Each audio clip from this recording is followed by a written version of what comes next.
Ils vont parler évidemment du fait de renforcer les liens diplomatiques et économiques avec la France, à la fois sur des questions très très concrètes, comme par exemple la lutte contre le trafic de drogue ou encore des questions d'environnement, mais aussi, vous l'avez dit, économique. Et puis cette séance sera ponctuée par une séance de signature, non pas des accords commerciaux, mais plutôt des accords, si vous voulez, de coopération à la fois scientifique, culturelle, mais également cette fameuse feuille de route à mettre en perspective avec cet accord sur la dette qui a été signé le mois dernier par le Club de Paris, c'est-à-dire des États créanciers de Cuba qui se sont mis d'accord pour annuler les intérêts sur la dette cubaine. C'est environ 80% de 11 milliards d'euros.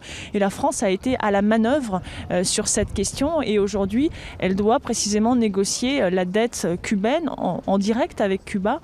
C'est environ 360 millions d'euros. Et c'est une somme que Paris souhaite réinjecter dans des projets de développement. Et cette feuille de route, précisément, elle prévoit l'ouverture d'un bureau de l'Agence française de développement à La Havane, chargé de sélectionner ces projets de développement, notamment dans les biotechnologies ou l'environnement.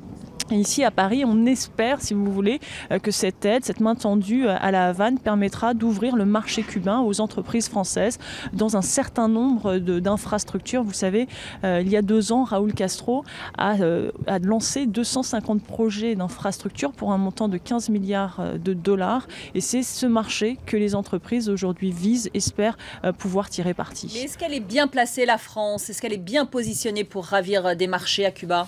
Écoutez, en tout cas ici, tout est fait pour améliorer la position de ces entreprises françaises. On parle, vous savez, de cette fameuse diplomatie économie chère à Laurent Fabius qui assiste à ces discussions, et de mettre en avant non pas le business, mais également ces liens à la fois historiques. Vous l'avez dit, Fidel Castro s'était rendu ici même à l'Élysée il y a une vingtaine d'années. Des liens aussi culturels. La France n'a jamais fermé son alliance culturelle, son alliance française à La Havane. Et puis évidemment des liens, par exemple, le fait que la France a toujours défendu cette résolution pour mettre un terme à l'embargo américain et est en pointe dans les discussions pour que l'Union européenne reprenne langue avec La Havane. Donc elle veut vraiment jouer à la fois cette proximité géographique avec les Antilles françaises, toute cette francophilie pour évidemment pousser ces entreprises françaises qui aujourd'hui évidemment ne sont que, en tout cas la France n'est que le 10e partenaire commercial de La Havane, et ces échanges, ces exportations se limitent